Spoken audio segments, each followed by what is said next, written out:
Hi everyone, Dr. Liz here. I am a sleep specialist. I know some of you know that, some of you don't. And I thought I would give some tips this week for the spring forward time change. This is the one that, again, happens in the spring where we're supposed to set our clocks forward an hour. So it used to be 5 a.m., but now all of a sudden it's 6 a.m.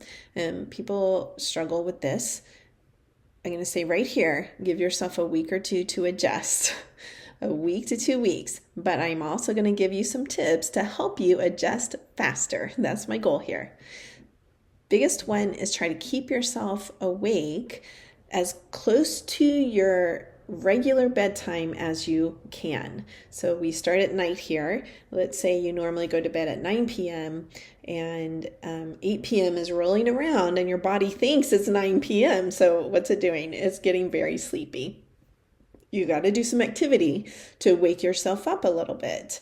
This may be doing some dishes, taking the dog for an extra walk, cleaning the cat litter box early, like normally you went to. People come up with all kinds of activities to keep themselves awake. Normally watching TV, it'll put you to sleep if you're really close to your bedtime. So I don't recommend that one. I recommend something a little more active here. Squats is what I often recommend. Do a set of squats, 5-10 squats. It'll wake your whole body up because it's a whole body action. Sometimes a 5-minute core video, I have them on YouTube or on apps. Do a 5-minute or a 10-minute standing core video. You're standing, it's waking your body up that way. So all of those are good. Now, normally as sleep specialists, we don't recommend a full workout exercise too close to bedtime. Normally it's like late afternoon, latest early evening. We want it several hours before your regular bedtime.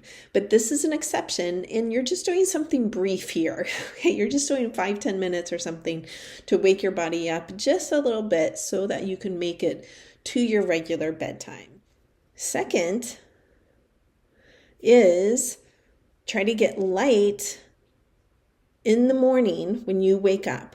So let's say you normally have to be up at 7 and your body thinks it's 6 a.m. for a little bit, for a week or two until you adjust, but it's now 7 a.m. You have to wake up. Try not to hit the snooze or snooze only once.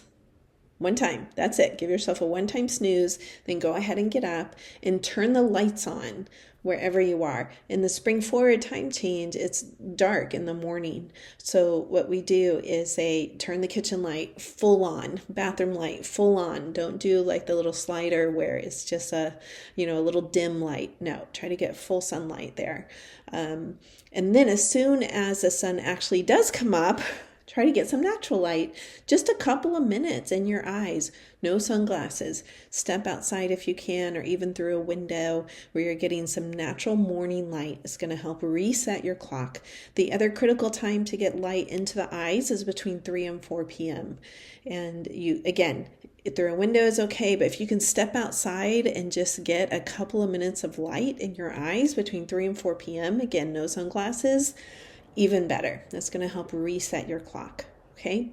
So those two things, keep yourself up as close to your regular bedtime as you can, get some light. If you're really struggling in the morning, caffeine. If you don't normally do caffeine, this is the time to get a little caffeine in your system to wake yourself up again, or perhaps a morning workout where normally you wouldn't do one because it gets the blood flowing. It wakes up all your systems, that type of thing. I know these sound awful, right? It's so hard. I totally feel for people. I start getting emails. This is like a Monday and we change the clocks on Saturday. I'm already getting emails like, I'm struggling. What do I do? I totally feel for you. Realize it's normal. It's normal to struggle during this and take some time to change. I do not recommend naps if you can avoid them. Okay.